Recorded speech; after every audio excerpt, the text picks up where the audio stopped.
les amis, j'espère que vous allez bien, on se retrouve pour une nouvelle revue de la semaine. Alors avant de commencer, je tiens à remercier comme d'habitude les gens qui ont fait des dons sur PayPal, sur Tipeee, sur Odyssey. Merci à Decibel, beau jeu de mots d'ailleurs. Donc cela m'aide vraiment beaucoup et je vous en remercie grandement donc, pour ces différents dons. Comme d'habitude, un grand merci à l'équipe des chercheurs d'or. Et puis aussi, je tenais à vous inviter à rejoindre mon canal Telegram puisqu'on est plus de 2000 personnes là-bas. Ça me permet de diffuser beaucoup d'informations et de vous tenir aussi informé pour mes nouvelles vidéos. Par ailleurs, je vous annonce que je vais faire une petite pause en termes de vidéos, c'est-à-dire que je vais avoir un emploi du temps très chargé à cause de mon travail. Donc pour les prochaines semaines, ça va être difficile pour moi de poster des vidéos. Je vais vraiment faire le maximum pour en poster, mais ce sera peut-être pas comme d'habitude, peut-être un peu plus court. Donc voilà, je m'en excuse par rapport à ça. Allez, c'est parti pour cette revue de la semaine. Et on commence donc avec le Covid.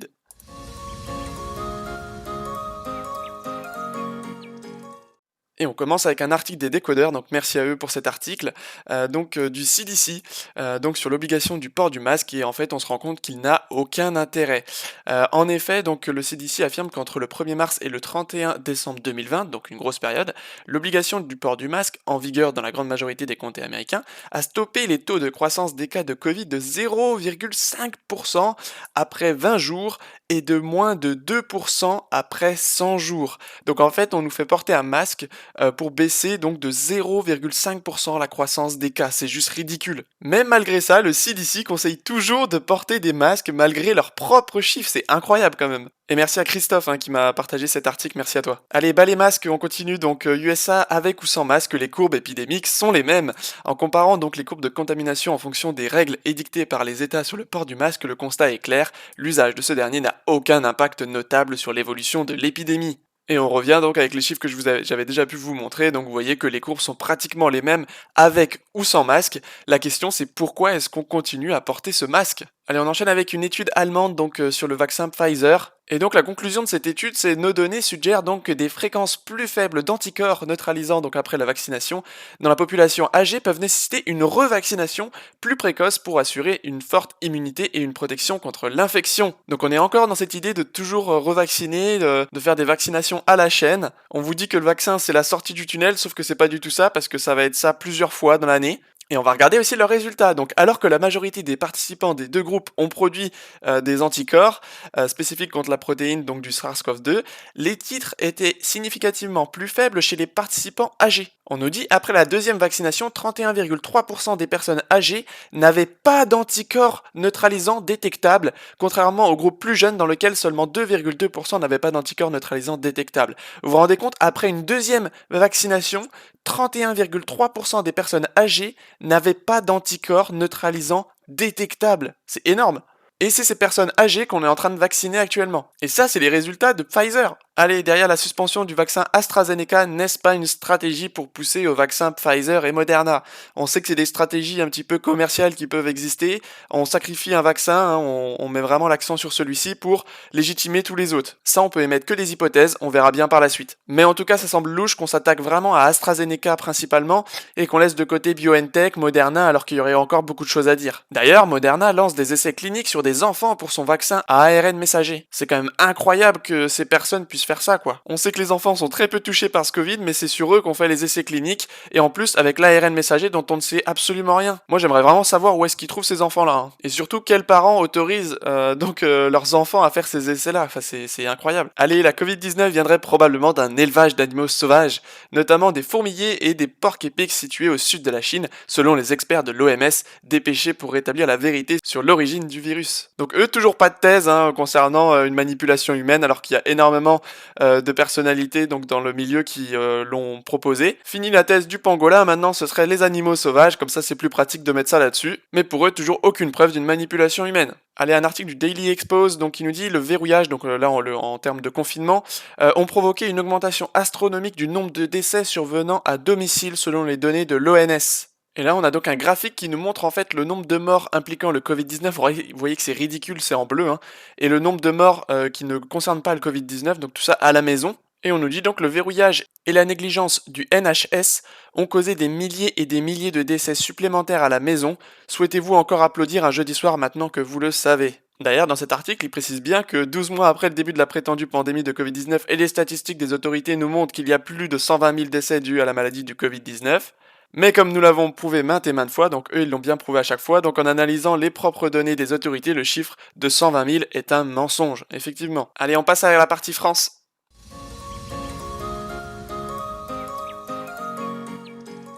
Allez, à la suite du premier confinement, un Français sur 7 présentait un syndrome dépressif selon une étude publiée donc par le service statistique des ministères sociaux. L'étude pointe une plus grande vulnérabilité des jeunes et des femmes, selon Ouest France. Voilà, encore une fois, avoir des chiffres aussi importants en termes de dépression, ça pose vraiment question de savoir pourquoi est-ce qu'on continue toujours à faire confinement, déconfinement, alors qu'on sait qu'une grande partie de la population devient dépressive. Les dégâts collatéraux vont être beaucoup plus supérieurs aux dégâts du Covid. Allez, 26 syndicats et associations de médecins demandent la dissolution du Conseil de l'ordre des médecins, article du 14 mars de France Soir. Selon eux, l'ordre des médecins donc protège les professionnels de santé corrompus et maltraitants, ça on est d'accord, dans une tribune publiée mardi 9 mars, inutile et nocive selon donc les mots utilisés par les signataires pour juger l'instance censée garantir la déontologie des médecins français. On se rend compte que c'est eux qui attaquent les médecins français qui prescrivent et qui en même temps donc protègent ceux qui sont corrompus. Donc on nous dit l'ordre affirme représenter l'ensemble des médecins, mais la démocratie à l'ordre n'est ni directe ni représentative. Le rapport de la Cour des comptes montre bien que sa gouvernance est peu représentative et qu'elle est fermée avec des cumuls de mandats très fréquents. L'ordre se présente comme le garant de la déontologie, mais de quelle qualité des soins parle-t-on quand il conteste le droit à l'IVG pour toutes les femmes ou quand il s'oppose au tiers payant, ou que son président défend l'existence des dépassements d'honoraires? L'ordre des médecins met en avant sa capacité de conseil juridique, mais d'autres structures telles que les unions régionales des professionnels de santé, les syndicats ou les plateformes d'installation des ARS sont parfaitement aptes à renseigner les médecins. L'ordre souligne sa capacité d'entraide pour les professionnels en difficulté. Le rapport de la Cour des comptes montre que les premiers bénéficiaires de cette entraide sont les conseillers ordinaux eux-mêmes avec des indemnités allant jusqu'à 10 000 euros par mois. L'ordre déclare assurer un rôle d'instance disciplinaire pour les médecins. Or, cette institution protège donc les médecins corrompus tout en maltraitant les usagers et des professionnels respectant leur éthique professionnelle. Nous demandons donc la dissolution immédiate de l'ordre des médecins et appelons l'ensemble des professionnels concernés mais aussi la société tout entière à s'emparer du sujet. La santé est une question bien trop sérieuse pour la confier aux seuls médecins. Voilà, donc vraiment bravo à eux et j'espère que ça donnera quelque chose parce que c'est vraiment important de dissoudre cette organisation. Allez, une belle initiative, donc environ 200 personnes se sont réunies donc à Marseille pour un concert musical et contre le port du masque des enfants à l'école. De nombreux manifestants n'ont pas de masque.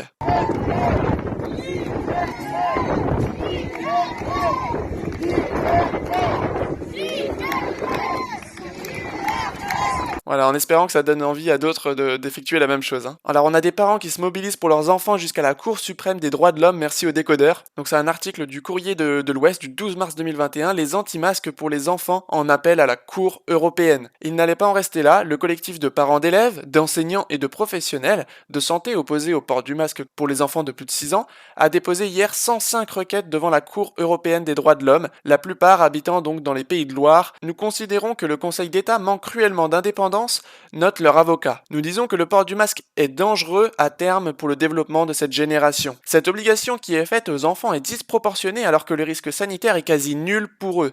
D'autres pays comme l'Autriche et l'Italie l'ont déjà censuré. Voilà, encore une belle initiative, vraiment bravo à eux et j'espère que ça donnera quelque chose aussi.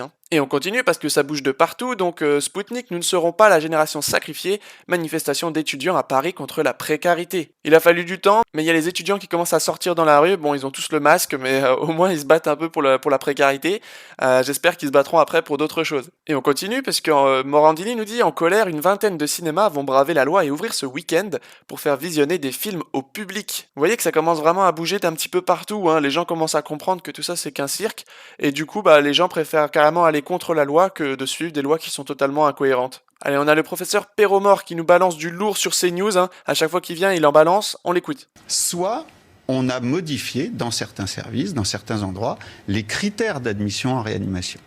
Et alors là, je ne veux pas mettre le doigt dans les choses qui fâchent, mais je sais qu'il y a des bruits qui courent et qui disent que les critères qui font rentrer les patients en réanimation sont très hétérogènes, ne sont pas du tout standardisés.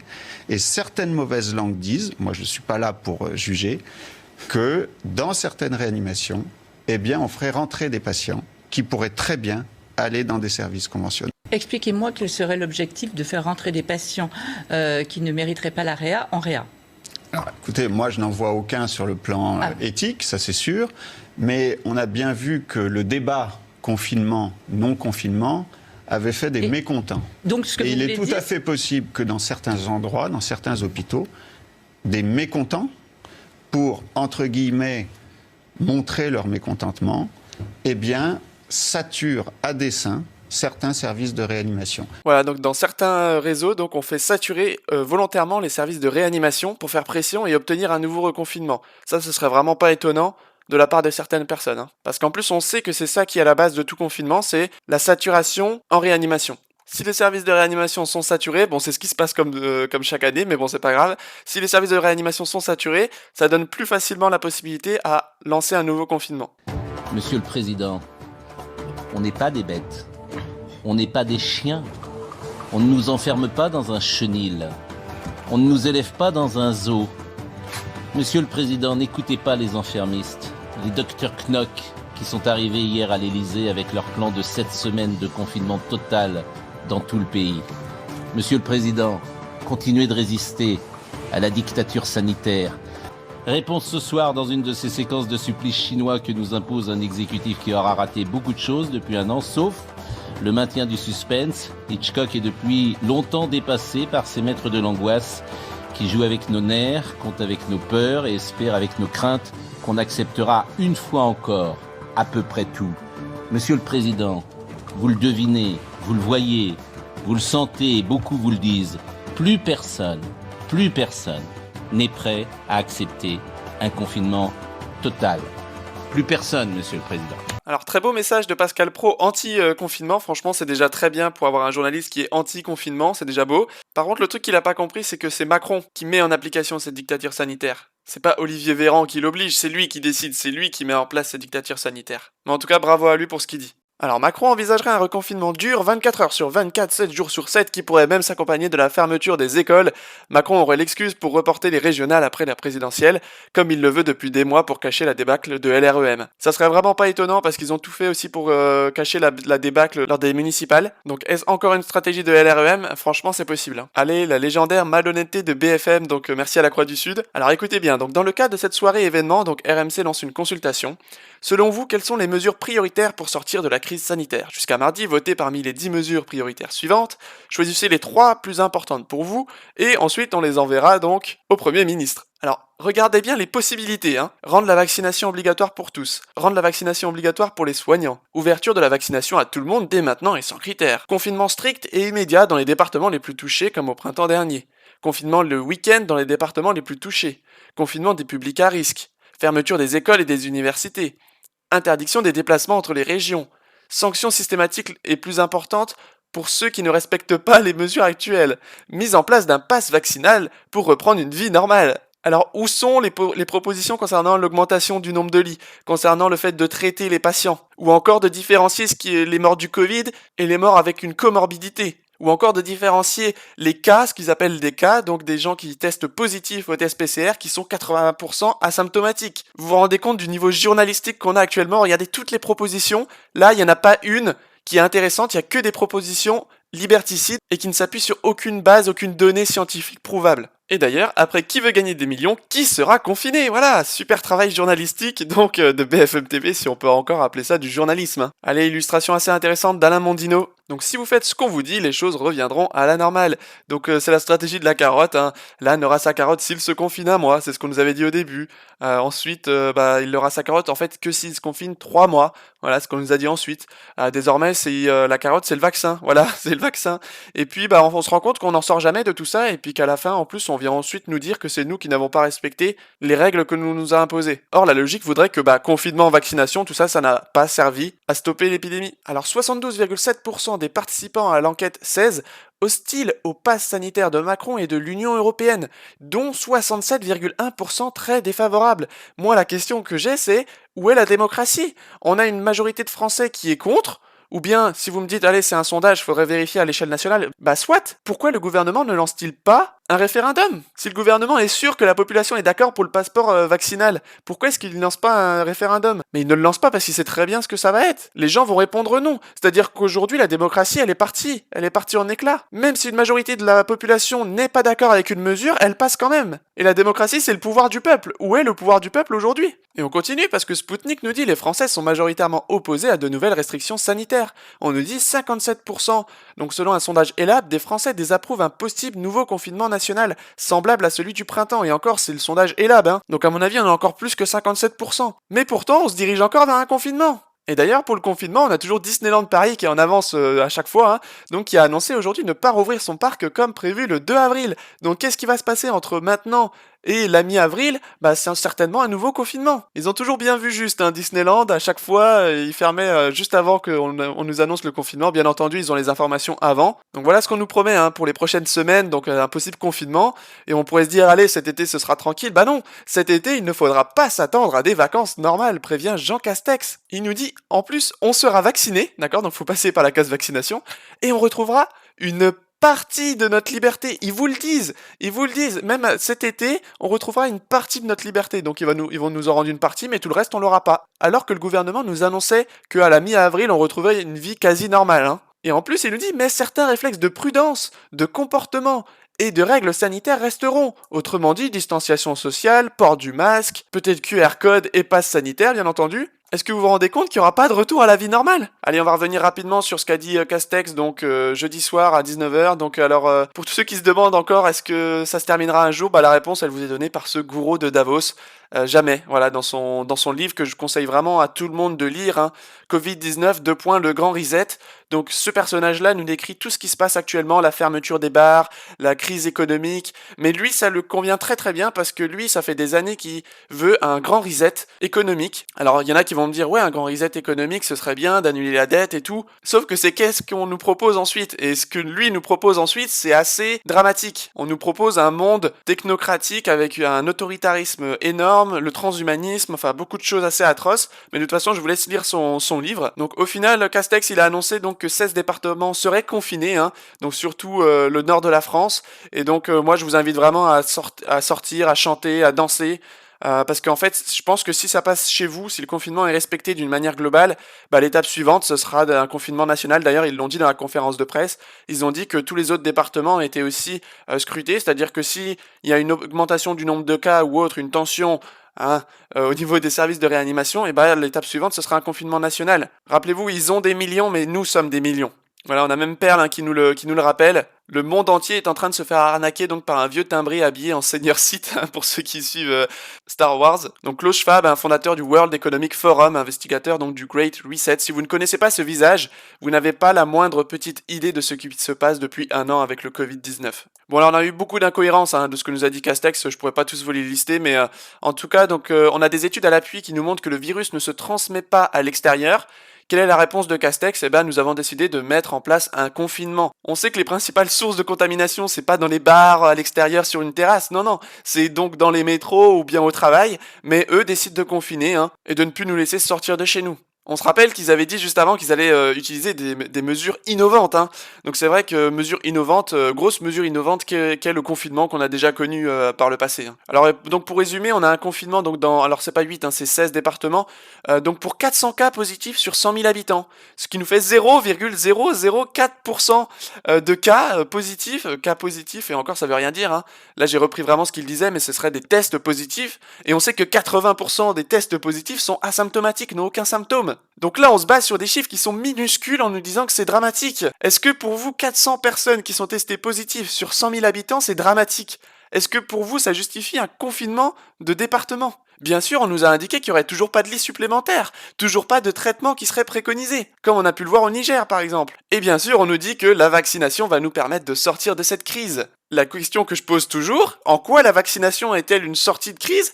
Puisque déjà on sait qu'on peut attraper le Covid, qu'on peut être contagieux, on ne peut pas se retourner contre les fabricants si des fois on a des effets indésirables, on a même le patron de Pfizer, etc. qui ne se sont même pas vaccinés. On a une nouvelle technologie qui s'appelle l'ARN messager dont on ne connaît absolument pas les répercussions sur notre corps. Et ensuite, on nous a déjà rappelé, je vous l'ai déjà montré dans plusieurs articles, si on est vacciné, on doit continuer de porter le masque, d'avoir une distanciation sociale. Et pour rappel, Israël qui a beaucoup vacciné, ils ont parlé d'un possible 4e confinement. Donc est-ce que la vaccination c'est la sortie de la crise? Non, la sortie de la crise c'est de traiter les gens. Allez, les fake news médias, donc là, incroyable. Donc la censure qui prend une proportion incroyable.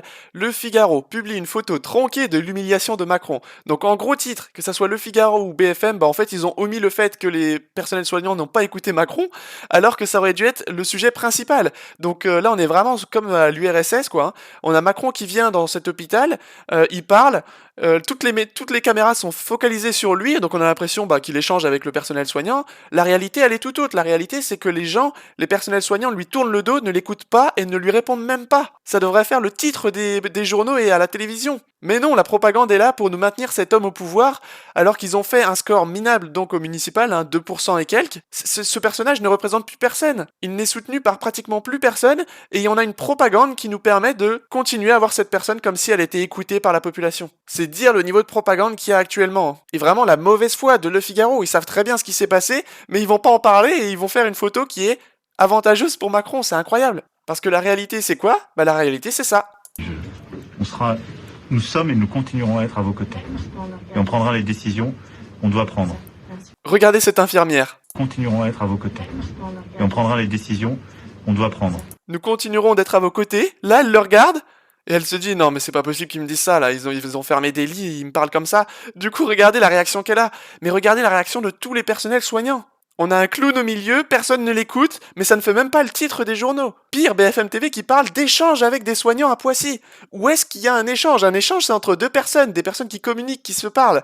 Là, on a des soignants qui lui tournent le dos et qui ne le regardent même pas et qui ne lui parlent pas. Ça devrait être le gros titre de BFM TV, or on nous dit Macron qui échange avec des soignants. Mais pourquoi? Parce qu'elles en ont marre en fait. C'est-à-dire qu'on leur a promis donc qu'il serait avec eux, etc.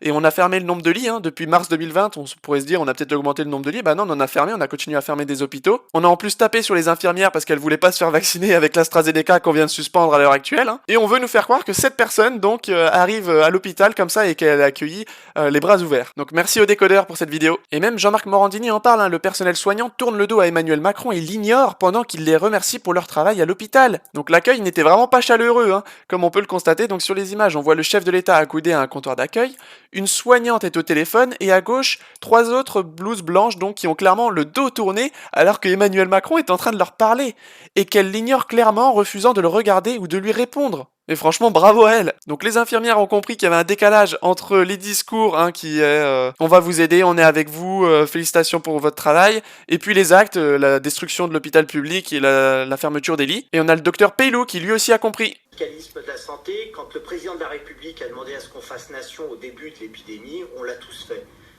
Moi j'ai soutenu, même si c'était d'ailleurs contre l'avis d'un certain nombre de mes collègues, mais les mesures du gouvernement, etc. On nous avait promis qu'on allait mettre entre parenthèses toutes les réformes. En fait, ce qu'il faut juste que vous sachiez, c'est que pendant la crise, en fait, ils ont continué, ils ont accéléré toutes les réformes. D'accord? Et je suis un peu remonté ce soir quand on apprend qu'en fait, ils veulent créer un métier intermédiaire entre les personnels soignants et les médecins, c'est-à-dire c'est tout nouveau. On va faire, c'est le low cost de la médecine. Donc le Conseil de l'Ordre est vent debout depuis la semaine dernière. Et ce qui veut dire que pendant qu'ils nous jouaient le jeu de dire il faut faire nation et l'unité et qu'on soutienne leurs mesures, ils avançaient sur l'ultralibéralisme de la santé. Ça, c'est quand même une belle stratégie. On occupe tout le monde avec le Covid en disant vous inquiétez pas, on va pas faire les lois. Et puis en fin de compte, ils avancent au maximum. Pour l'ubérisation du secteur médical, c'est quand même incroyable de ce qu'il est en train de nous dire. Pendant ce temps-là, ils ont continué à fermer des hôpitaux et quand on leur dit que la situation est grave et qu'il faut réouvrir notamment des lits de réanimation et arrêter les fermetures d'hôpitaux... Ce qu'ils ont fait en partie ? Ce qu'ils ont fait en partie, ça c'est la... Alors, ce n'est pas une militante LREM, attention, on pourrait confondre. Non, c'est une journaliste de BFM TV qui est censée être neutre, qui est censée aussi contredire le gouvernement quand ils ont les preuves. Et elle nous affirme, comme ça, de but en blanc, qu'on a rouvert des lits et des hôpitaux. Sur quoi se base-t-elle? Toutes les données nous montrent l'inverse. Qu'ils n'ont pas fait parce qu'en fait le nombre du lit restera le même, vous allez voir. Parce que là je peux vous dire ce qui va se dire la semaine prochaine, c'est que finalement les hôpitaux ont tenu.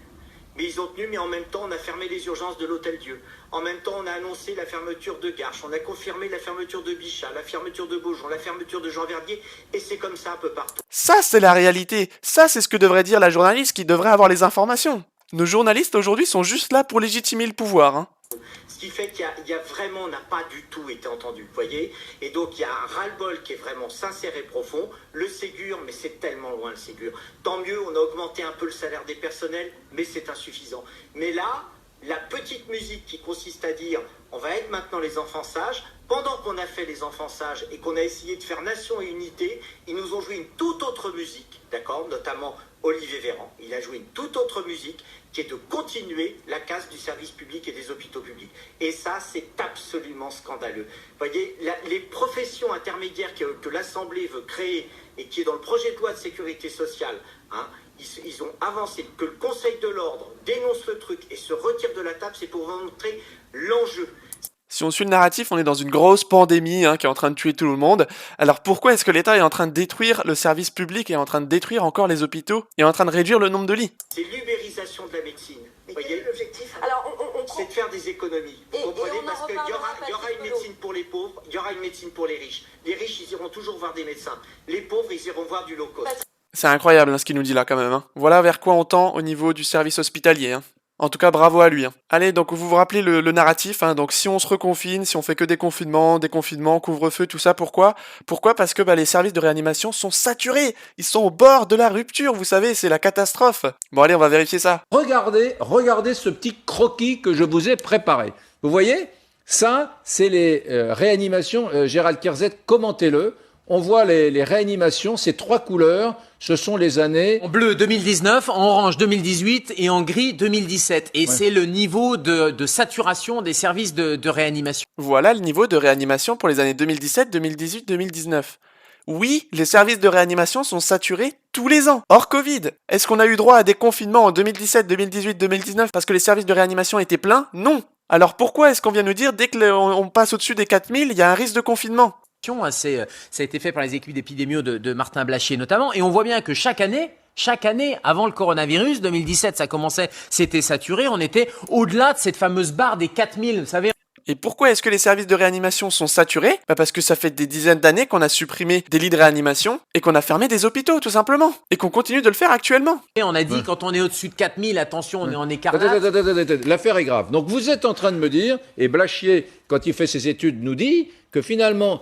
Les réanimations étaient saturées en 2017, oui. Les réanimations étaient saturées en 2018, les réanimations étaient saturées en 2019. Oui, avant le Covid. Et l'espérance de vie a reculé, je crois que c'est 2015 quand Les médias vous ont donc menti en vous disant « Oh là là, les services de réanimation sont saturés, c'est la catastrophe, c'est exceptionnel ». Mais il n'y avait rien d'exceptionnel là-dedans, c'était le cas toutes les années. Il y a eu une épidémie de grippe, l'espérance de vie a reculé en France. Bon. Mais personne n'en a parlé. Et si on dénombrait le nombre de morts à cause de la grippe, comme on dénombre actuellement de manière surexhaustive avec le Covid, à mon avis... Incroyable! Le docteur Kierzet confirme ce qu'on dit depuis des mois, c'est-à-dire qu'on a gonflé les chiffres du Covid. Aujourd'hui, une personne qui meurt avec un cancer, mais qui a été testée positif au Covid avant, attention, cette personne-là est étiquetée Covid. À l'inverse, une personne qui meurt en 2018 d'un cancer et qui a la grippe, logiquement, on va la mettre cancer. Mais là, aujourd'hui, on a mis tout le monde Covid. Donc oui, on a la confirmation qu'on nous a menti sur les chiffres des morts. On serait à des chiffres faramineux. On nous dit il y a 15 000 morts de la grippe, là on est à 85 000 du Covid. Non, on est à beaucoup plus que 15 000 morts de la grippe chaque année, avec des réanimations qui sont pleines, avec des choix qui sont faits, mais c'est des choix dans l'éthique et dans la conscience du médecin. On fait tous les jours ces choix-là. Et l'histoire des 85 000 morts, l'épouvantail qu'on brandit, pardon, il faut arrêter. Déjà au 1er janvier, il faut qu'on remette un peu les compteurs à zéro, parce qu'au 1er janvier, chaque année, on dit les AVC, ils démarrent à partir du 1er janvier. C'est pareil pour le Covid. Eh ben non, c'est pas pareil pour le Covid pour le moment. Malheureusement, on garde les mêmes chiffres. Alors si on faisait la même chose pour la grippe, au bout de 3-4 ans, on serait à 60 000, 70 000 morts. Mais le Covid est exceptionnel, on remet pas à zéro les compteurs. Et on a Jean Castex qui vient nous dire le plus tranquillement du monde qu'on ne peut pas créer des lits de réanimation supplémentaires d'un claquement de doigts. Par contre, pour supprimer des lits d'hôpitaux, là ça pose pas de problème, nous dit Patrice Cailly de l'UPR. 69 000 lits supprimés en 15 ans, soit 12,6 lits par jour.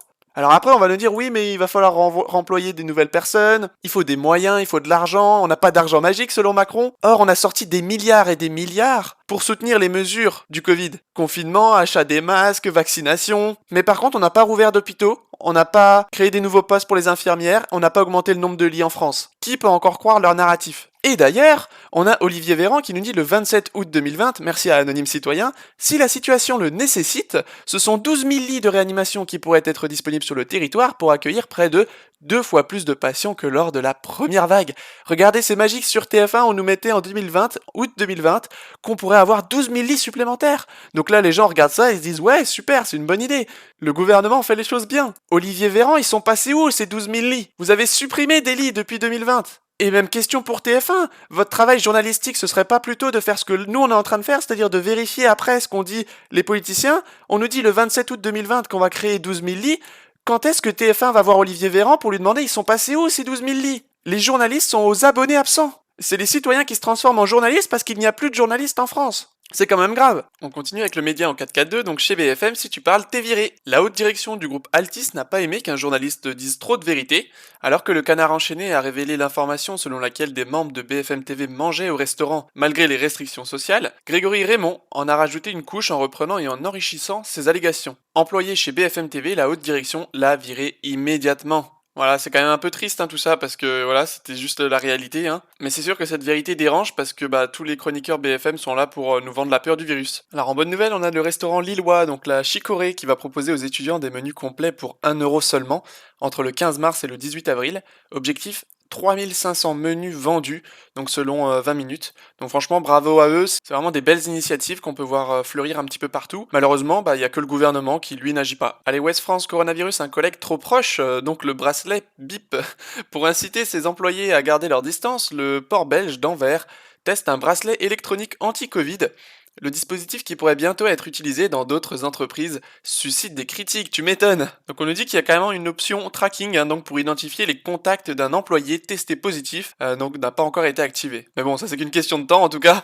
Bracelet électronique donc pour vérifier si vous respectez bien la distanciation sociale avec votre partenaire, et puis aussi donc pour vous traquer et vérifier avec qui vous avez été en contact pour remonter à chaque fois. Alors un QR code à l'entrée des commerces, les commerçants divisés.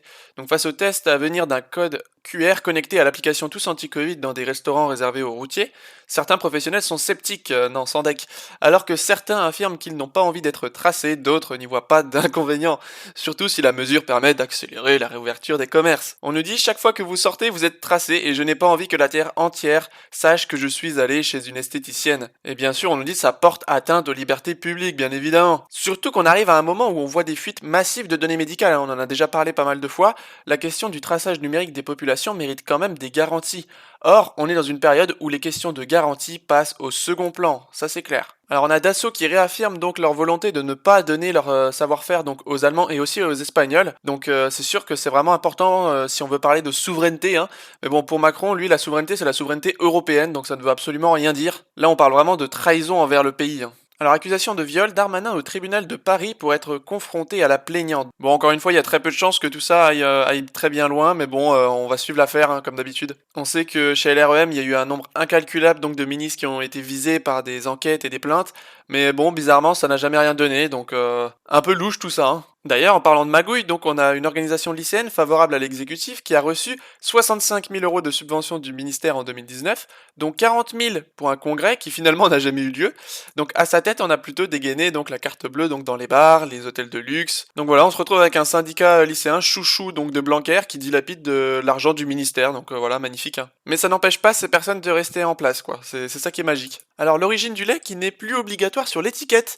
Une victoire pour Lactalis, une grosse défaite pour le consommateur. C'est vrai, pourquoi est-ce qu'on voudrait savoir l'origine du lait? Pourquoi est-ce qu'on voudrait savoir l'origine des aliments qu'on met dans notre corps? C'est quand même incroyable ça. On n'a pas à regarder d'où ça vient, dans quelles conditions c'est fait, quoi, merde. Nous on a juste à acheter, Ah non, il y en a, franchement, c'est pas possible. Non, sans rire, c'est quand même assez incroyable, quoi, d'avoir du lait comme ça où on saura même pas d'où il vient, de comment il a été fait.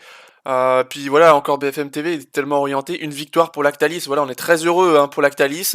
Par contre, ils auraient pu titrer une défaite pour le consommateur, quoi, je sais pas. Donc on a parlé beaucoup QR code, passeport sanitaire, et désormais donc la nouvelle carte d'identité qui va être en français et en anglais. qui va rajouter donc le petit drapeau européen et qui présente donc une puce électronique contenant des informations biométriques ainsi qu'un QR code, vous voyez. Donc est-ce que le carte d'identité va être comme point de départ ou même un outil qui va servir aussi au passeport sanitaire, on n'en sait rien. Mais le fait qu'il y ait une puce électronique plus un QR code à l'intérieur, ça mijote quelque chose quand même, hein, sachant qu'on sait qu'en ce moment ils sont vraiment en train de préparer QR code, passeport vaccinal. Il y a peut-être un lien entre les deux. Hein. Allez, enfin une petite nouvelle sympa. Donc pour le président du MEDEF, la réforme des retraites est morte et enterrée. Eh oui, le patron a donc jugé que la réforme des retraites était condamnée parce que ni les partenaires sociaux ni les citoyens n'y sont prêts selon lui. Il juge toutefois comme le ministre du budget qu'une réforme est toujours nécessaire. Bon, c'est vraiment une bonne nouvelle sur le coup, mais on sait très bien qu'ils vont revenir à la charge. Moi je pense qu'ils sont peut-être même en train déjà de repréparer ça et qu'ils nous balancent des infos pour nous rassurer, mais bon, je pense qu'ils sont déjà en train de retravailler ça parce que il y a de l'argent à aller chercher et on les connaît. Hein. Allez, que ça soit le secteur médical ou bien le secteur de la police, bah c'est toujours pareil, hein, on châtie les intègres et on récompense les charlatans. Donc Alexandre Langlois qui a été révoqué donc de la police nationale, puisque selon lui, Gérald Darmanin a choisi tout seul de me révoquer parce qu'il ne supporte pas la liberté d'expression. C'est vrai que dans ce gouvernement, la liberté d'expression, non. Ils aiment pas trop. Ça les chatouille un peu, la liberté d'expression, donc non mais c'est dommage parce que lui il parlait de plein de choses concernant la police, il a révélé beaucoup d'affaires. Moi ce que j'aimais c'est qu'il apportait vraiment un regard extérieur, on va dire, à la fois interne donc de la police mais aussi extérieur en tant qu'un peu citoyen, et il démontrait aussi plein de choses, plein de fautes qui avaient été faites notamment dans le mouvement des Gilets jaunes au niveau du maintien de l'ordre. Mais voilà, quand on parle et quand on dit la vérité, bah automatiquement ça plaît pas, donc vraiment soutien à lui. Hein. Donc voilà, quelqu'un qui dit ce qu'il pense, donc dans la police, il est viré. Par contre, bah des soldats qui s'affichent en étant néo-nazis dans l'armée française, bah ça va. Y a pas de problème apparemment. C'est juste les médias alternatifs qui en parlent. C'est sûr que c'est pas BFM TV qui va nous en parler, mais en tout cas, ouais, c'est étrange quoi. On peut avoir des néo-nazis dans l'armée sans qu'il y ait de problème. Par contre, si on a un policier qui commence à parler un petit peu trop de ce qu'il pense, là par contre ça va plus. Faut vraiment faire la distinction parce que des fois on s'y perd un petit peu quoi. Être néo-nazi, ça va. Soutenir la liberté d'expression, là par contre, non, c'est la limite. Allez, on va parler un petit peu des vaccins, donc AstraZeneca. Hein. Donc le chef de corps donc des pompiers des Bouches-du-Rhône qui suspend toute vaccination avec le vaccin AstraZeneca après de nombreux effets secondaires parmi les pompiers. Mais vous inquiétez pas, il n'y a pas encore d'effet établi hein, entre la vaccination et ses effets secondaires. Hein. Alors on a eu aussi une belle cacophonie hein, entre Castex et Macron, hein, une fluidité magistrale. Donc Castex dimanche qui vient nous dire surtout ayez confiance au vaccin AstraZeneca, continuons de vacciner les Français.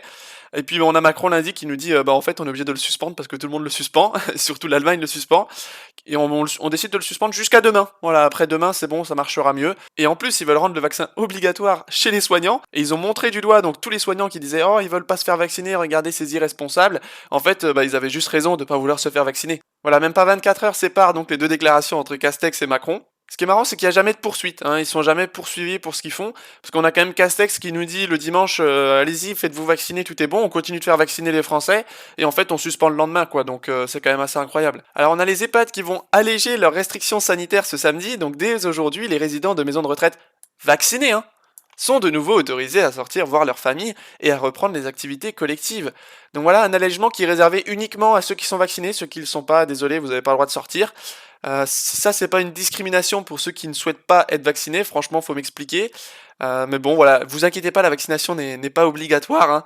En tout cas, le chantage, ça marche à tous les âges, hein, pour nous ou bien aussi pour les EHPAD. C'est, vous voulez aller au restaurant, bah vous pouvez y aller, mais il faut être vacciné. La prochaine étape, c'est il faut avoir le passeport vaccinal. Et puis, bah dans les EHPAD, c'est pareil. Hein. Ah, vous voulez faire une petite sortie avec vos proches? Ouais, vous pouvez, mais il faut passer par la case vaccination. Ça, c'est le principe de la vaccination non obligatoire. Je sais, c'est un peu dur à encaisser, mais au bout d'un moment, ça rentre. Et on a aussi Raoult hein, qui nous rappelle donc concernant la vaccination. Donc il nous dit d'une part ça peut être utile donc pour certaines personnes, mais d'autre part la vaccination va-t-elle interrompre la circulation du virus? Bah il nous dit qu'il n'en sait rien et que d'ailleurs personne n'en sait rien du tout.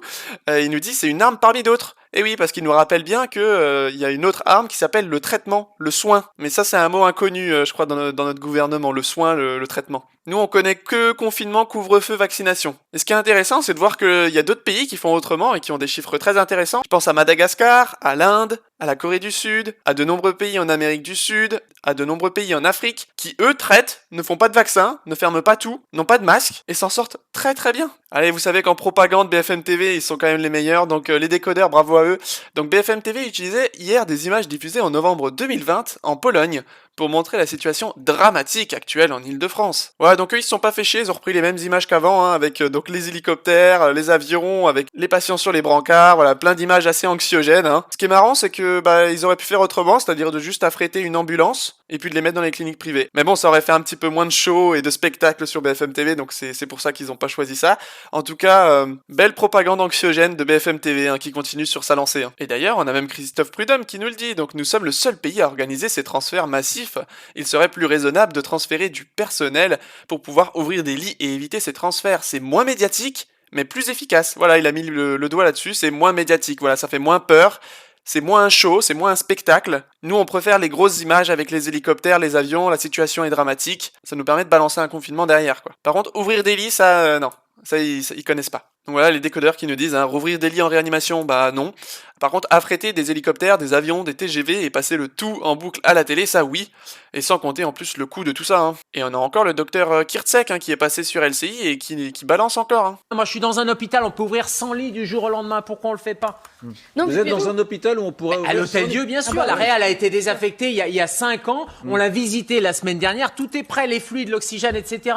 Alors, on va nous dire, mais non, c'est pas une Réa. Eh ben alors, mettons des lits de pré-Réa, justement. Ou des lits pour pouvoir faire sortir les malades de Réa qui ont plus besoin de soins de réanimation, mais dont on est coincé. Ils sont coincés dans la réanimation parce qu'il n'y a pas d'aval. Il n'y a pas de lit d'aval. Mais on ne veut pas, et ça, c'est l'autorité administrative qui... Ça désengorgerait donc les lits de réanimation. Et du coup, on pourrait plus dire les lits sont saturés, il faut confiner. Qui ne veut pas créer de lits pérennes. Ils veulent juste pousser un peu les murs, faire un peu de show avec les transferts pour éviter d'assumer la responsabilité de dire on crée des lits, ce qui voudrait dire on a fait une connerie en les fermant ces dernières années. Allez, on passe à la partie Europe Monde.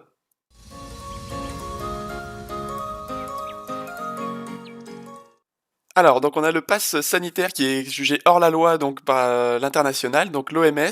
Après l'OMS, on a l'Organisation de l'aviation civile internationale qui nous dit que la vaccination ne devrait pas être une condition préalable pour avoir accès au transport international. Voilà, bravo à eux. Hein. Il y en a quand même qui protègent nos droits, mais malgré que l'OMS et l'Organisation donc de l'aviation civile internationale prennent position, l'UE veut quand même nous l'imposer, et malgré aussi qu'une majorité de Français refusent ce passeport vaccinal. Là encore, où est la démocratie, où est le pouvoir du peuple? Puis alors ce qui est marrant, c'est que on cale toujours tout sur la Chine. Hein. Vous voyez, la Chine lance le passeport santé, l'Europe ensuite veut son passeport vert. Hein. À chaque fois qu'il se passe quelque chose en Chine, vous pouvez être sûr que ça va arriver aussi en Europe quelques temps après, quoi. Et en parlant du passeport vert, donc, le passeport vert ne reconnaîtra que les vaccins approuvés par l'Union européenne. Donc voilà, si vous avez choisi un autre vaccin, par exemple le vaccin Sputnik qui n'est toujours pas autorisé, eh bien vous ne pourrez pas vous déplacer avec votre passeport. Donc on vous oblige à vous faire vacciner, hein. Enfin on vous oblige de manière implicite. 2, on vous oblige le passeport vaccinal pour vous déplacer. Et 3, on vous oblige les vaccins que vous devez utiliser. Voilà, il y en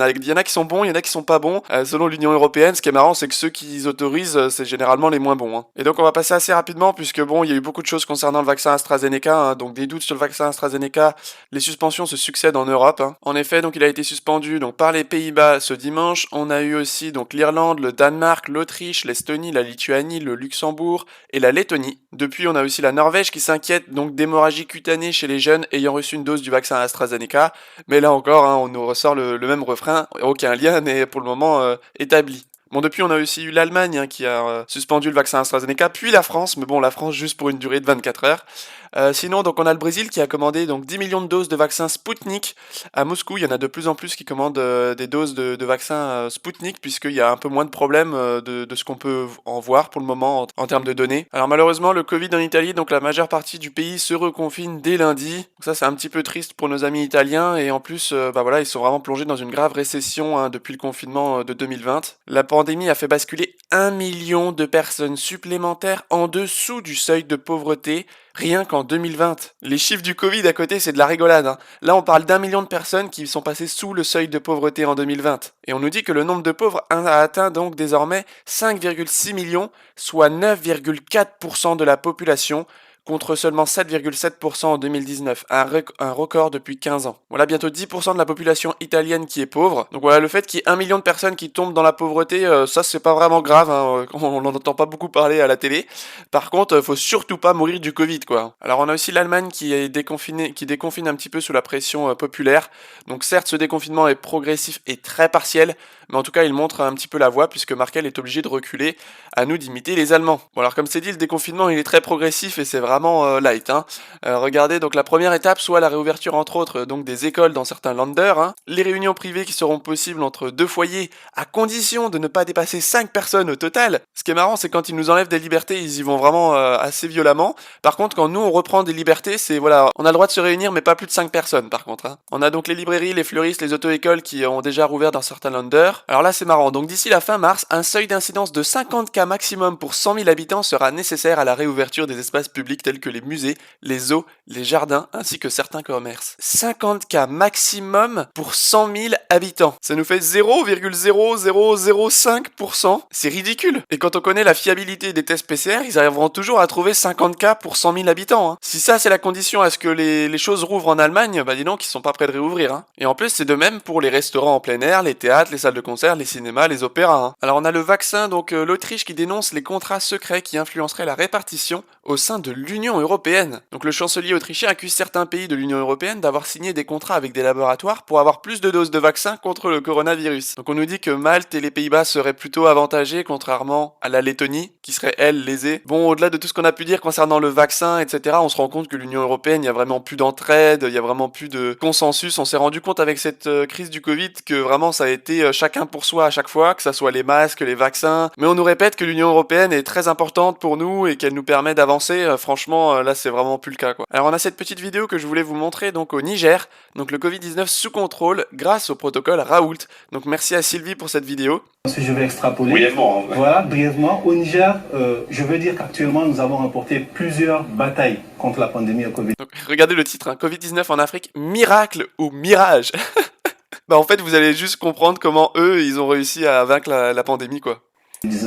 Nous avons remporté la bataille de la protection des frontières avec les tests PCR à l'entrée, à la sortie. Nous avons remporté la bataille d'un protocole de soins qui marche. Nous n'avons pas tergiversé comme beaucoup d'endroits au monde. Nous avons choisi un protocole dès le début, hydroxychloroquine, azithromycine, plus tous les soins. Hydroxychloroquine plus azithromycine, c'est-à-dire le protocole Raoult. Eux, ils se sont pas posé de questions, ils se sont dit ce personnage il est fiable, on va partir là-dessus. Et puis voilà, il y a aucun problème au Niger. Donc miracle ou mirage, bah en fait leur miracle à eux c'est de soigner. Incroyable miracle quand même, hein. Palliatifs qu'il faut, et ça nous a donné de bons résultats. Je dis qu'actuellement, le Niger a gagné plusieurs batailles contre la pandémie en Covid-19 et je vois la lueur d'espoir pour définitivement remporter la victoire.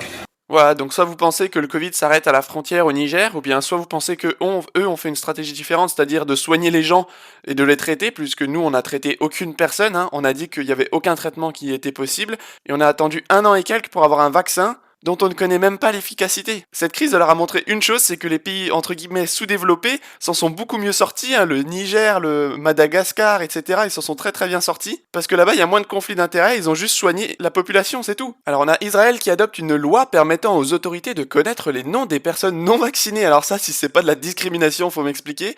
Le Parlement israélien a voté une loi autorisant donc le ministère de la Santé à communiquer à d'autres autorités du pays les identités des personnes non vaccinées contre le coronavirus. C'est quoi la prochaine étape en Israël? On va faire des camps pour ceux qui sont pas vaccinés? En quoi un non vacciné pose un problème à la personne qui est vaccinée à côté d'elle? Si la personne est vaccinée, c'est parce qu'elle a le gage qu'elle ne peut pas attraper le virus. Or, toute l'arnaque est là, c'est-à-dire qu'on sait actuellement que le vaccin ne protège pas contre le Covid. On peut attraper le Covid si on est vacciné. Donc, ils vont faire la chasse aux non-vaccinés sous ce prétexte-là. Sauf qu'il y a toujours des cas en Israël, même si pratiquement tout le monde est vacciné, hein. Donc, accusation de discrimination, hein, tu m'étonnes. Donc, si des lieux sont ouverts à tous, d'autres sont accessibles seulement aux personnes munies d'un badge vert, signifiant qu'elles ont reçu la seconde dose du vaccin depuis au moins 1 semaine ou qu'elles ont récupéré de la maladie. Mais ce précieux sésame, ah oui, hein, est critiqué par une partie de la population qui y voit une forme de discrimination contre les non-vaccinés. Voilà, il faut pas penser que ce qui se passe en Israël, ça viendra pas chez nous, parce que là, l'histoire nous montre depuis le début du Covid que tout ce qui est passé pratiquement là-bas est venu avec un peu de retard, mais est venu en Europe, hein. Alors fin décembre, dire que les vaccins sont néfastes ou dangereux serait censuré sur Twitter, c'était censuré sur Twitter. Du coup, pour les gouvernements des 23 États qui ont suspendu l'utilisation du vaccin AstraZeneca, ça se passe comment? Ils sont censurés aussi sur Twitter? En fait, le problème c'est qu'on dit la vérité trop tôt. Du coup, on se fait censurer alors qu'en fait, finalement, on a raison quelques semaines ou quelques mois après, quoi. Alors on a eu pas mal de manifestations, donc on a déjà eu une manifestation à Montréal pour l'arrêt des confinements, donc bravo aux Canadiens.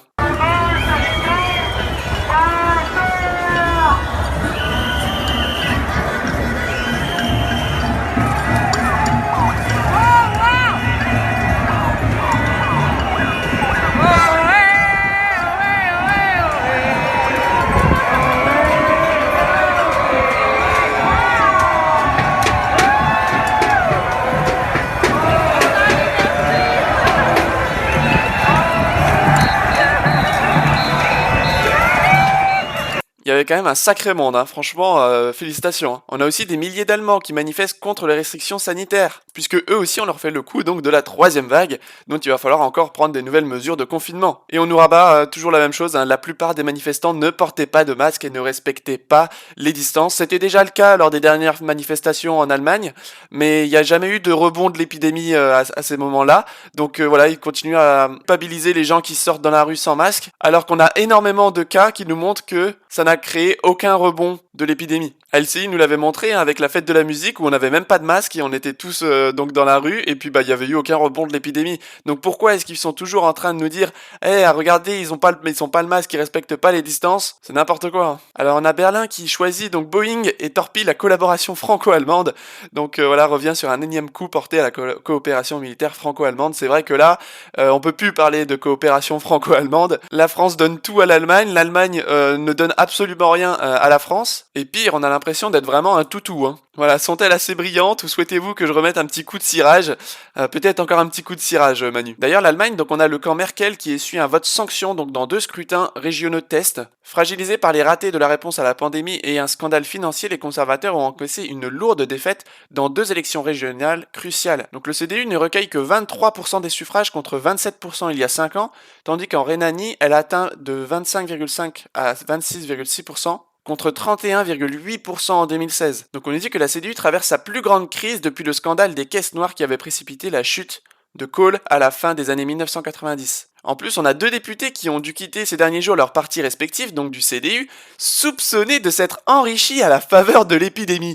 Non mais c'est magique ça. Il y a vraiment des gens qui profitent de l'épidémie pour s'enrichir. Alors ça c'est une sacrée nouvelle, on s'en doutait pas du tout, hein. Donc voilà, sur la question du vaccin, sur la question des avions avec le SCAF, les chars, ou bien encore les tests en Moselle, c'est l'Allemagne qui décide et c'est la France qui obéit. C'est un festival en ce moment et ça devient aussi caricatural qu'insupportable. Donc le dernier en date, hein, c'est le vaccin AstraZeneca où l'Allemagne qui décide de suspendre et Macron qui vient juste après dire nous aussi on suspend.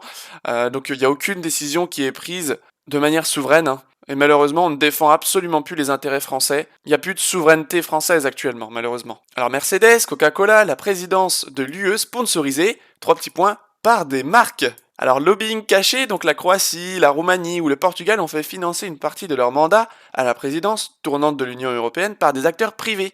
Selon Marianne, la France compterait recourir à cette pratique en 2022. En effet, des marques sont autorisées à sponsoriser le pays qui assure cette fonction, officiellement pour aider à financer la tenue d'événements. Officieusement, le journal souligne qu'il pourrait s'agir de lobbying dissimulé. Ah, c'est quand même une belle organisation hein, que l'Union européenne. On nous dit il y a en effet très peu de transparence sur les montants réels dépensés par les sponsors. On ne sait pas non plus si ces derniers ont une influence sur la politique. Bon, vu que nous on est des complotistes, on peut se douter que ça en a un petit peu. Mais bon, faudra attendre quelques années que ça soit prouvé parce que sinon on va encore avoir l'étiquette, hein. Alors Covid-19 et effondrement économique, l'Union européenne prête 617 millions d'euros au Maroc. La Banque européenne d'investissement a accordé donc un prêt de 617 millions d'euros au Maroc dans le cadre de sa lutte contre le coronavirus. Et ça c'est pareil pour tous les pays, hein. On nous dit qu'il n'y a pas d'argent magique, mais on est capable de trouver 617 millions pour le coronavirus, pour un pays comme le Maroc. Et puis comme il s'agit d'un prêt, ce sera encore les Marocains qui vont payer le prix pour des années et des années. Tout ça pour une maladie qui tue 0,05% des gens. Si ça c'est pas le plus grand scandale économique mondial, c'est incroyable. Alors on a la Russie qui menace carrément de bloquer définitivement Twitter d'ici 1 mois. On sait que la Russie ne supporte pas que Twitter censure beaucoup de contenus et notamment des contenus qui concernent des médias russes Et donc ça hausse vraiment le ton entre la Russie et Twitter. Franchement, chapeau à eux, parce qu'il faut vraiment un contrepoids par rapport à ces big tech qui censurent tout et n'importe quoi maintenant. Alors on a WhatsApp qui prévient à nouveau ses utilisateurs que ne pas accepter sa mise à jour limitera leur compte. Bon, c'est pareil pour la vaccination, hein. Vous n'êtes pas obligé de faire la mise à jour ou de vous faire le vaccin, mais si vous le faites pas, ça limitera votre activité. Mais de toute façon, ils sont finis, hein. WhatsApp, ils ont perdu des millions de personnes donc sur leur application. Tout le monde fuit sur d'autres plateformes comme Telegram, et franchement, faut que ça continue, hein. Et voilà, ce qui est assez marrant, c'est que tout part sur les serveurs finalement russes, hein. On a Telegram, on a VK, qui aujourd'hui représente un poids énorme, hein, dans les réseaux sociaux, et avant qui ne représentait un poids un peu plus faible. On part tous donc sur des applications russes, hein. Alors on a la Cour pénale internationale qui a reçu la plainte pour violation du code de Nuremberg par le gouvernement israélien. Donc d'après un article donc de Database Italia, la plainte déposée la semaine dernière devant le tribunal de La Haye, accusant le gouvernement israélien de violer le code de Nuremberg, a été confirmée. Une décision est maintenant attendue. Par conséquent, et en tenant compte de ce qui précède, il demande l'arrêt immédiat de l'expérience médicale et de l'administration de vaccins au public israélien. Demander au gouvernement d'adopter toutes les procédures législatives qui ne violent pas le principe du consentement éclairé d'une personne à recevoir le traitement médical décrit ci-dessus, qui nie le statut juridique en Israël et dans la démocratie israélienne, notamment en évitant la création d'un passeport sanitaire, en accordant le nom des personnes non vaccinées aux autorités locales ou à tout autre législateur compétent. Donc eux, ils veulent aussi empêcher la discrimination contre ceux qui choisissent de ne pas recevoir les soins médicaux innovants mentionnés. Et ils nous disent que donc il y aura une copie de ce document qui sera également transmise aux médias du monde entier pour violation du code de Nuremberg, pertinent dans tous les pays du monde libre. Et d'ailleurs, il note que le Conseil de l'Europe, dont on en a déjà parlé, le 27 janvier a émis donc une ordonnance qui dit qu'on ne peut pas exercer de pression ou de sollicitation sur les personnes pour qu'elles prennent le vaccin Corona de quelque façon. Par conséquent, tout ce qui est bon pour les pays européens avancés l'est certainement aussi pour Israël, et l'équilibre est évident. On nous dit donc l'expérience que Pfizer mène dans l'État d'Israël a été menée en violation du code de Nuremberg, qui appartient au droit pénal international et est sous la juridiction du tribunal de La Haye. Nous attendons maintenant une décision. Voilà, chapeau franchement, parce que ils ont tout dit quoi. C'est vraiment une violation du code de Nuremberg pure et simple en fait, hein. On nous rappelle bien que c'est une expérience médicale, hein, ce vaccin actuellement, qu'on est encore en phase de test, qu'il n'y a vraiment pas de consentement éclairé actuellement, qu'ils ne veulent pas de passeport sanitaire ou de d'autres choses discriminatoires. Donc franchement, chapeau à eux. J'espère vraiment que ça va donner quelque chose, hein. Enfin, je voulais vous parler de la Fondation pour la défense des droits et des libertés du peuple, donc qui a été créée par Stéphane Blais.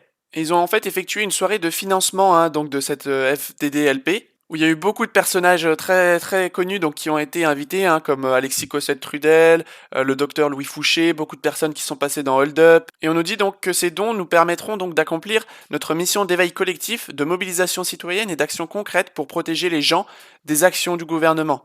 Grâce à votre générosité, nous pouvons poursuivre les activités de la Fondation pour la défense des droits et des libertés du peuple, donc FDDLP, mais surtout vous défendre par l'entremise d'avocats et d'experts conseils. Voilà, franchement, chapeau à eux pour leur initiative. Donc cette fondation elle a été créée donc le 7 mai 2020, hein, qui a pour mission de maintenir les libertés acquises ainsi que de protéger les droits fondamentaux du peuple.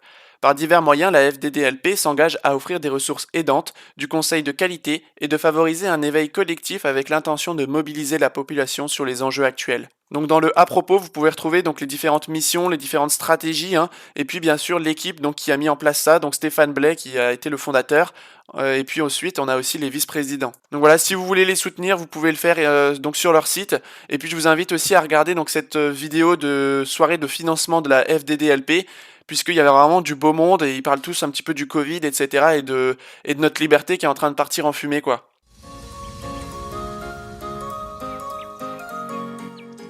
Allez, on commence avec le Texas qui a tout rouvert à 100%, qui a retiré le masque début mars. Donc les covidistes promettaient une explosion de cas. Dans la réalité, ça baisse. Rouvrons tout de suite, bien entendu.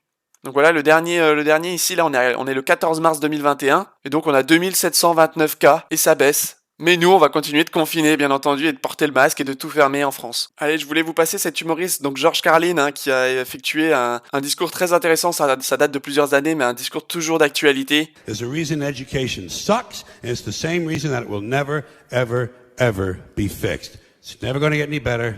Don't look for it. Be happy with what you got. Because the owners of this country don't want that. I'm talking about the real owners now. The real owners, the big wealthy business interests that control things and make all the important decisions. Forget the politicians. The politicians are put there to give you the idea that you have freedom of choice. You don't. You have no choice. You have owners. They own you. They own everything. They own all the important land. They own and control the corporations. They've long since bought and paid for the Senate, the Congress, the state houses, the city halls. They got the judges in their back pockets. And they own all the big media companies, so they control just about all of the news and information you get to hear. They got you by the balls. They spend billions of dollars every year lobbying to get what they want. Well, we know what they want. They want more for themselves and less for everybody else. But I'll tell you what they don't want. They don't want a population of citizens capable of critical thinking. They don't want well-informed, well-educated people capable of critical thinking. They're not interested in that. That doesn't help them. That's against their interest. That's right.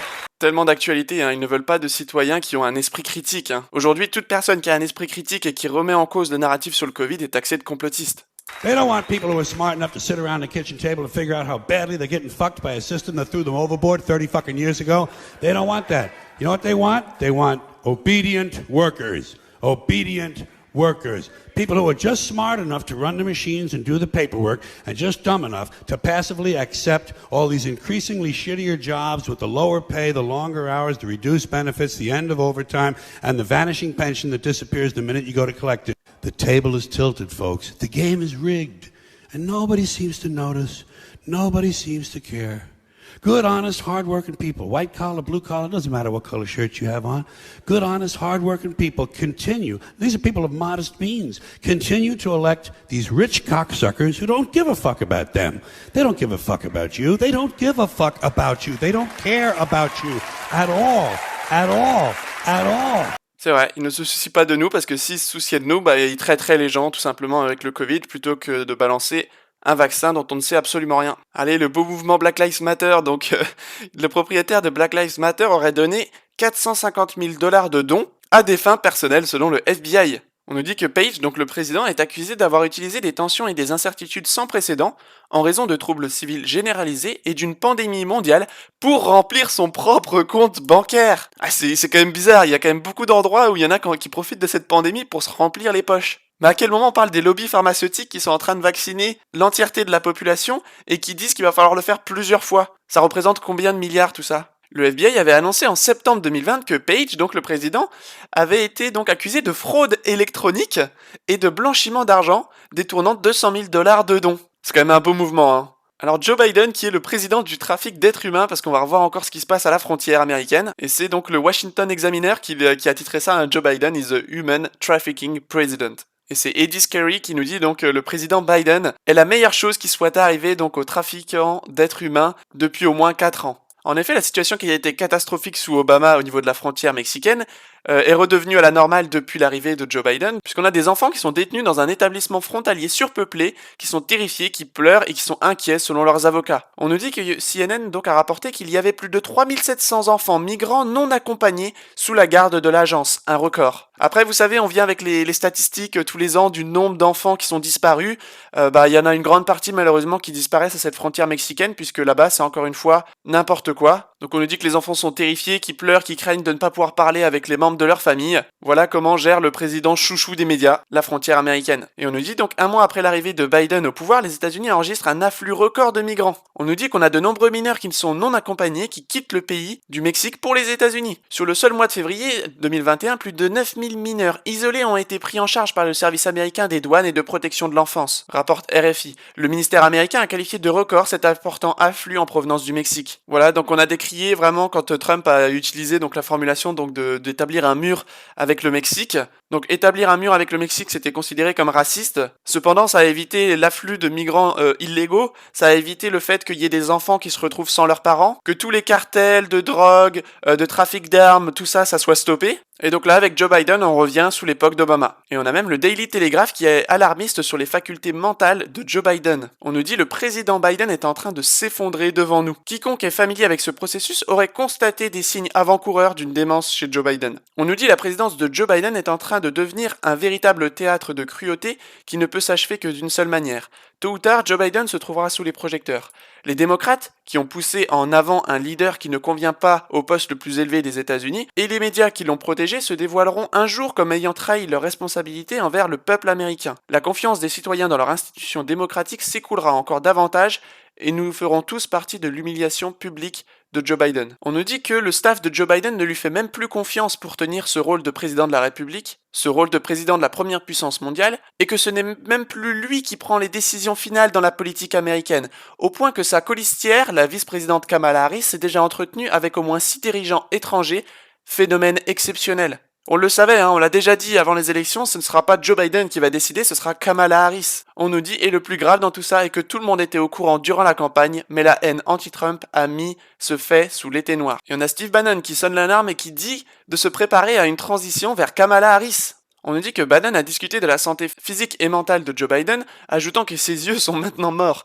Harris a un rôle beaucoup plus important que n'importe quel autre vice-président. On nous dit que Kamala Harris est imprimée donc dans les playbooks, toujours là pour les réunions, a déclaré Bannon en expliquant comment Harris est impliquée dans un grand nombre de réunions. Et on nous dit donc que Mike Pence, qui était vice-président à l'époque de Donald Trump, ne faisait jamais ça. Ce n'était pas la liste du vice-président. Et d'ailleurs, on a Biden qui a déclaré le plus tranquillement du monde que Poutine était un tueur et qu'il en paierait les conséquences.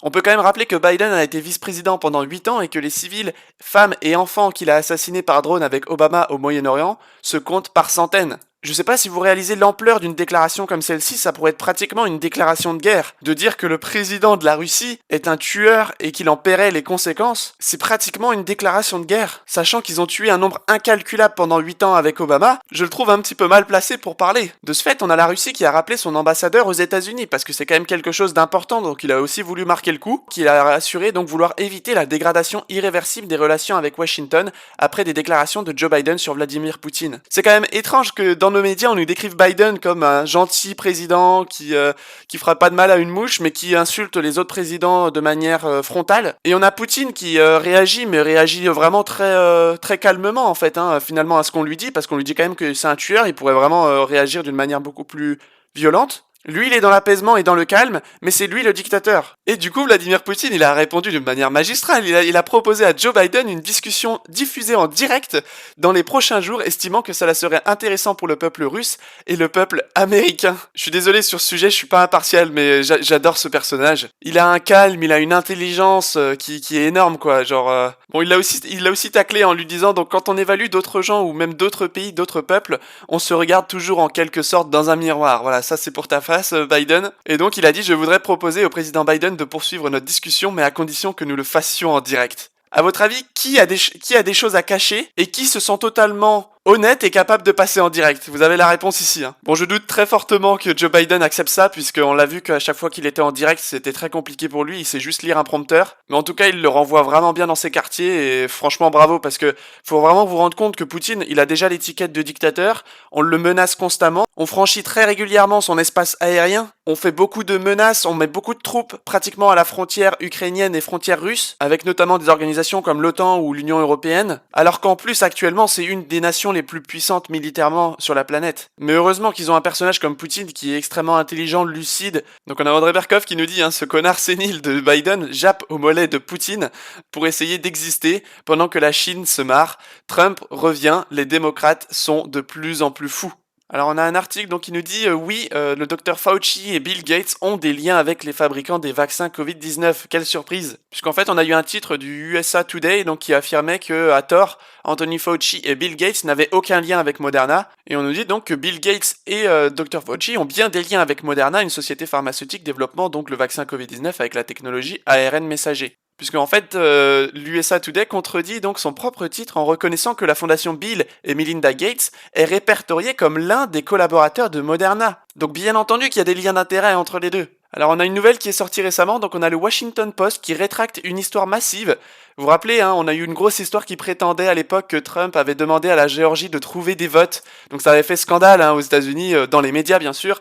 Donc il nous disait que Trump avait demandé donc à ce que la Géorgie trouve des votes pour qu'il soit élu. Hein. Donc on nous avait décrit ça comme une grosse manipulation, une grosse fraude. Hein. Mais en fait, le Washington Post se rétracte aujourd'hui et dit qu'en fin de compte, ils avaient tort. C'est un petit peu tard hein, finalement parce que l'élection elle est terminée. Donc on se rend compte que tout ça c'était juste du flan et qu'on a juste voulu décrédibiliser quelqu'un. Malheureusement, quand on a des médias, c'est très facile de le faire. Hein. On publie un faux article et puis quelques mois après, quand l'élection est passée, on se rétracte et on dit ah excusez-nous, en fait on s'était trompé. Entre-temps, les dégâts sont passés. Allez, dans une cour au Michigan, donc l'ordonnance de vote par correspondance du secrétaire d'État du Michigan a enfreint la loi, justifiant la plainte de Trump.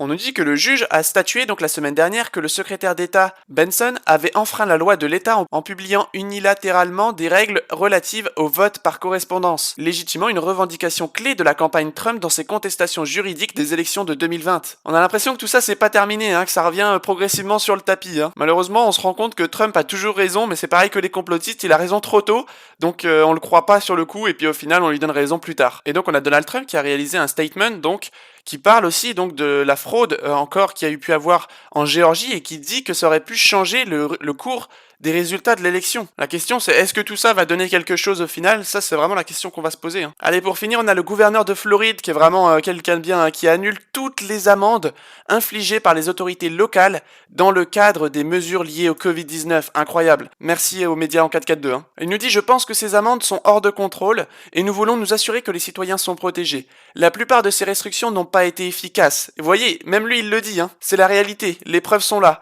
Et nous voulons vraiment aller de l'avant. Nous voulons que les habitants prennent des décisions, mais pas sous le joug d'un gouvernement autoritaire. Le contraire de ce que nous on a ici en France. Vraiment un grand chapeau à Ron DeSantis parce que franchement c'est quelqu'un d'incroyable. Et bien voilà, c'est terminé pour cette revue de la semaine. J'espère qu'elle vous a plu. N'hésitez pas à partager un maximum. Il faut vraiment réveiller les gens sur plein d'informations différentes.